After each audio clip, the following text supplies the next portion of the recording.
ಪ್ರಿಯ ಕೇಳುಗರೆ, ಜೀವನದ ಪಾಠಗಳು ಪಾಡ್ಕಾಸ್ಟ್ಗೆ ನಿಮ್ಮೆಲ್ಲರನ್ನೂ ಪ್ರೀತಿಯಿಂದ ಸ್ವಾಗತಿಸುತ್ತೇನೆ.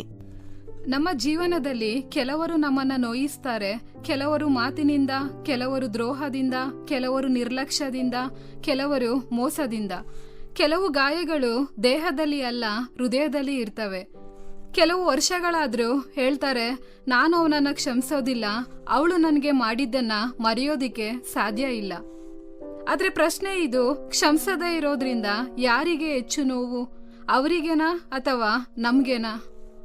ಕ್ಷಮೆ ಅಂದ್ರೆ ತಪ್ಪನ್ನ ಒಪ್ಪಿಕೊಳ್ಳುವಂಥದ್ದಲ್ಲ. ಕ್ಷಮೆ ಅಂದ್ರೆ ನಮ್ಮ ಹೃದಯವನ್ನ ಬಂಧನದಿಂದ ಬಿಡುಗಡೆ ಮಾಡುವಂಥದ್ದು. ಫ್ರೆಂಡ್ಸ್, ಕ್ಷಮಿಸಬೇಕಾದದ್ದು ಯಾಕೆ ಮುಖ್ಯ ಅಂತ ನೋಡೋಣ. ಮೊದಲನೇದಾಗಿ, ದೇವರು ನಮ್ಮನ್ನ ಕ್ಷಮಿಸಿದ್ರಿಂದ ನಾವು ಕ್ಷಮಿಸಬೇಕು.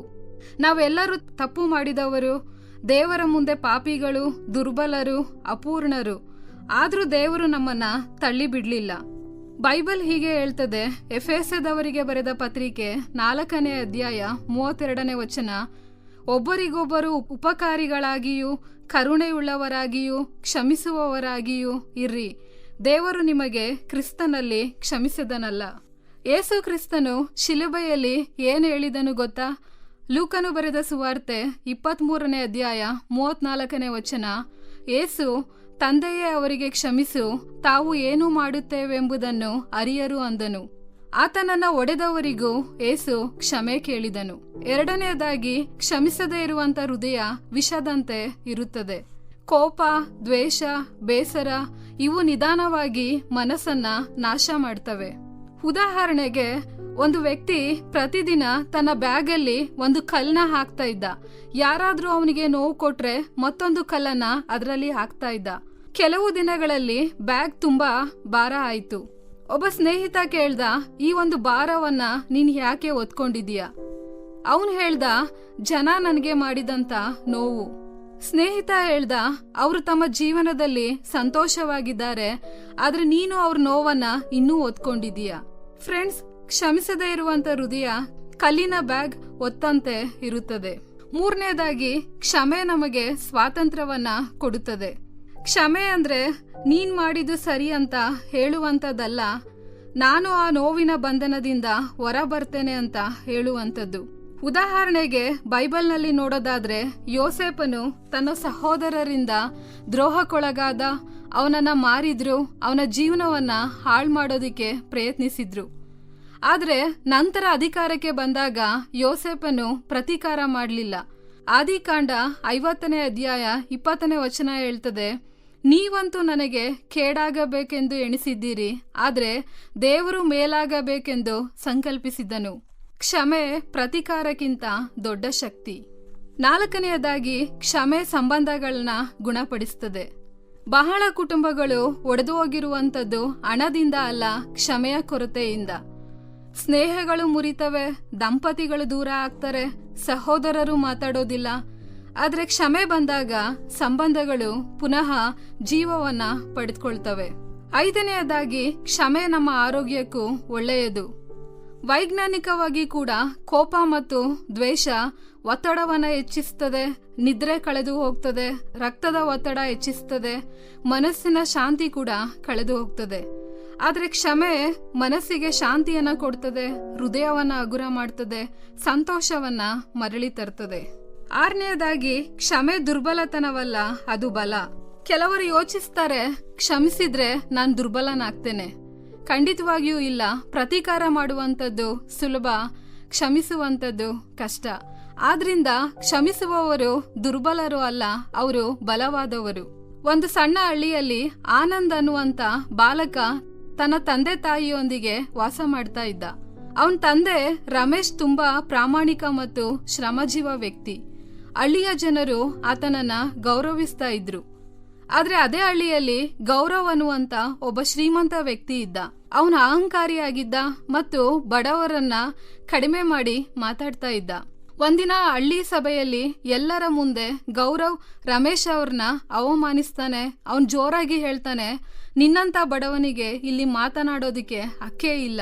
ಆ ಮಾತನ್ನ ಕೇಳಿದಾಗ ಎಲ್ಲರೂ ಮೌನ ಆಗ್ತಾರೆ. ರಮೇಶ್ ಕೂಡ ಏನನ್ನೂ ಮಾತನಾಡೋದಿಲ್ಲ. ಅವ್ರ ತಲೆ ತಗ್ಗಿಸ್ಕೊಂಡು ಅಲ್ಲಿಂದ ಹೊರಟೋಗ್ತಾರೆ. ಆದ್ರೆ ಆ ಒಂದು ಘಟನೆ ಚಿಕ್ಕ ಆನಂದ್ ಮನಸ್ಸಿನಲ್ಲಿ ಬೆಂಕಿಯಂತೆ ಉಳಿದುಕೊಳ್ತದೆ.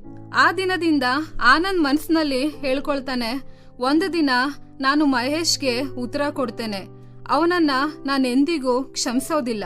ವರ್ಷಗಳು ಕಳೀತವೆ, ಆನಂದ್ ದೊಡ್ಡವನಾಗ್ತಾನೆ. ಆದ್ರೆ ಅವನ ಹೃದಯದಲ್ಲಿ ಕೋಪ ದೊಡ್ಡದಾಗಿರ್ತದೆ. ಮಹೇಶ್ ಅನ್ನುವಂತ ಹೆಸರು ಕೇಳಿದ್ರೂ ಕೂಡ ಅವನಿಗೆ ಕೋಪ ಬರ್ತಾ ಇರ್ತದೆ. ಅವನಿಗೆ ನಿದ್ರೆ ಬರ್ದೆ ಹೋಗ್ತದೆ. ಅವನು ಯಾವಾಗ್ಲೂ ಕೂಡ ಕೋಪದಿಂದ ಮತ್ತು ಬೇಸರದಿಂದ ಇರ್ತಾ ಇರ್ತಾನೆ. ಒಂದ್ ರಾತ್ರಿ ಆನಂದ್ ತಾಯಿ ಲಕ್ಷ್ಮಿ ಅವನ ಬಳಿಗೆ ಬಂದು ಕುಳಿತುಕೊಂಡು ನಿಧಾನವಾಗಿ ಕೇಳ್ತಾಳೆ, ಮಗನೇ, ಇನ್ನೂ ಆ ವಿಷಯವನ್ನ ನೀನ್ ಮರಿಲಿಲ್ವಾ? ಆನಂದ್ ಕೋಪದಿಂದ ಹೇಳ್ತಾನೆ, ಅಮ್ಮ, ಅವನು ಅಪ್ಪನನ್ನ ಎಲ್ಲರ ಮುಂದೆ ಅವಮಾನಿಸ್ದ, ನಾನದನ್ನ ಹೇಗೆ ಕ್ಷಮಿಸ್ಲಿ? ಅವನ ತಾಯಿ ಕೈ ಹಿಡಿದು ಹೇಳ್ತಾಳೆ, ಮಗನೇ, ನೀನ್ ಮಹೇಶನನ್ನ ಶಿಕ್ಷಿಸ್ತಾ ಇಲ್ಲ, ನೀನೇ ನಿನ್ನ ಹೃದಯವನ್ನ ಶಿಕ್ಷಿಸ್ತಾ ಇದ್ದಿ. ಅವನು ತನ್ನ ಜೀವನದಲ್ಲಿ ಮುಂದೆ ಹೋಗಿದ್ದಾನೆ, ಆದ್ರೆ ನೀನಿನ್ನೂ ಆ ನೋವಿನ ಕಾರಾಗೃಹದಲ್ಲಿ ಬದುಕ್ತಾ ಇದ್ದಿ. ಆ ಮಾತು ಆನಂದ್ನ ಹೃದಯಕ್ಕೆ ತಟ್ಟುತ್ತದೆ. ಮತ್ತೆ ಆ ರಾತ್ರಿ ಅವನು ಮೊದಲ ಬಾರಿ ದೇವರ ಮುಂದೆ ಮೊಣಕಾಲೂರ್ತಾನೆ. ಅವನ್ ಕಣ್ಣೀರ್ ಹಾಕ್ತಾ ದೇವ್ರ ಹತ್ರ ಪ್ರಾರ್ಥಿಸ್ತಾನೆ, ದೇವ್ರೆ, ನಾನ್ ತುಂಬಾ ನೋವಲ್ಲಿದ್ದೇನೆ, ನನಗೆ ಕ್ಷಮಿಸೋದಿಕ್ಕೆ ಶಕ್ತಿ ಇಲ್ಲ, ಆದ್ರೆ ನೀನ್ ನನ್ಗೆ ಸಹಾಯ ಮಾಡು. ಈ ಕೋಪದ ಬಂಧನದಿಂದ ನನ್ನನ್ನ ಬಿಡುಗಡೆ ಮಾಡು. ಆ ದಿನ ಎಲ್ಲ ತಕ್ಷಣ ಬದಲಾಗ್ಲಿಲ್ಲ, ಆದ್ರೆ ನಿಧಾನವಾಗಿ ಅವನ ಹೃದಯ ಬದಲಾಗೋದಕ್ಕೆ ಪ್ರಾರಂಭವಾಯಿತು. ಕೆಲ ತಿಂಗಳುಗಳ ನಂತರ ಆನಂದ್ ಹಳ್ಳಿಯಲ್ಲಿ ಮಹೇಶನನ್ನ ಮತ್ತೆ ನೋಡ್ತಾನೆ. ಈ ಬಾರಿ ಅವನ ಹೃದಯದಲ್ಲಿ ದ್ವೇಷ ಇರ್ಲಿಲ್ಲ. ಅವನು ತನ್ನ ತಾಯಿಗೆ ಹೇಳ್ತಾನೆ, ಅಮ್ಮ, ನನ್ನ ಸಮಸ್ಯೆ ಸಂಪೂರ್ಣ ಹೋಗ್ಲಿಲ್ಲ, ಆದ್ರೆ ನನ್ನ ಹೃದಯದಲ್ಲಿ ಈಗ ಶಾಂತಿ ಇದೆ. ಆ ದಿನ ಆನಂದ್ ಒಂದು ಸತ್ಯವನ್ನ ಕಲಿತಾನೆ. ಕ್ಷಮೆ ಅಂದ್ರೆ ಇತರರನ್ನ ಬಿಡುಗಡೆ ಮಾಡುವಂತದ್ದಲ್ಲ, ಅದು ನಮ್ಮ ಹೃದಯವನ್ನ ಬಿಡುಗಡೆ ಮಾಡುವಂತದ್ದು. ಫ್ರೆಂಡ್ಸ್, ನಾವು ಕ್ಷಮಿಸಲು ಹೇಗೆ ಆರಂಭಿಸಬಹುದು ಅಂತ ಹೇಳಿದ್ರೆ, ಮೊದಲನೇದಾಗಿ ನಿಮ್ಮ ನೋವನ್ನ ಒಪ್ಪಿಕೊಳ್ಳಿ. ಹೌದು, ನಾನು ನೋವಿನಲ್ಲಿದ್ದೇನೆ ಅಂತ ಒಪ್ಕೊಳ್ಳಿ. ಎರಡನೇದಾಗಿ ದೇವರಿಗೆ ಪ್ರಾರ್ಥಿಸಿ, ದೇವರೇ ನನ್ನ ಹೃದಯವನ್ನ ಗುಣಪಡಿಸು ಅಂತ ಹೇಳಿ. ಮೂರನೇದಾಗಿ ಪ್ರತೀಕಾರದ ಆಸೆಯನ್ನ ಬಿಡಿ, ನ್ಯಾಯವನ್ನ ದೇವರ ಕೈಗೆ ಬಿಡಿ. ನಾಲ್ಕನೆಯದಾಗಿ ನಿಧಾನವಾಗಿ ಮುಂದೆ ಸಾಗ್ರಿ. ಕ್ಷಮೆ ಒಂದು ಪ್ರಕ್ರಿಯೆ, ಕೆಲ ಗಾಯಗಳು ಸಮಯವನ್ನ ತೆಗೆದುಕೊಳ್ತವೆ. ಇಂದು ನಿಮ್ಮ ಹೃದಯದಲ್ಲಿ ಯಾರಾದ್ರೂ ಇದ್ದಾರಾ? ನಿಮ್ಮನ್ನ ನೋಯಿಸಿದಂತವರು, ಮೋಸ ಮಾಡಿದವರು, ನಿಮ್ಮನ್ನ ತಳ್ಳಿ ಬಿಟ್ಟವರು? ದೇವರಿಂದು ನಿಮ್ಗೆ ಹೇಳ್ತಾನೆ, ಆ ನೋವನ್ನ ನನ್ಗೆ ಕೊಡು, ಕ್ಷಮೆ ಮೂಲಕ ಸ್ವಾತಂತ್ರ್ಯವನ್ನ ಆರಿಸು. ಕೊನೆಯದಾಗಿ, ಕ್ಷಮೆ ಅಂದ್ರೆ ಮರ್ತಿರುವಂತದ್ದಲ್ಲ, ಕ್ಷಮೆ ಅಂದ್ರೆ ನೋವಿನ ಮೇಲೆ ದೇವರ ಶಾಂತಿಯನ್ನ ಆರಿಸಿಕೊಳ್ಳುವಂಥದ್ದು. ಕ್ಷಮೆ ನಿಮ್ಮ ಭೂತಕಾಲವನ್ನ ಬದಲಾಯಿಸದೇ ಇರಬಹುದು, ಆದ್ರೆ ಅದು ನಿಮ್ಮ ಭವಿಷ್ಯವನ್ನ ಬದಲಾಯಿಸ್ತದೆ.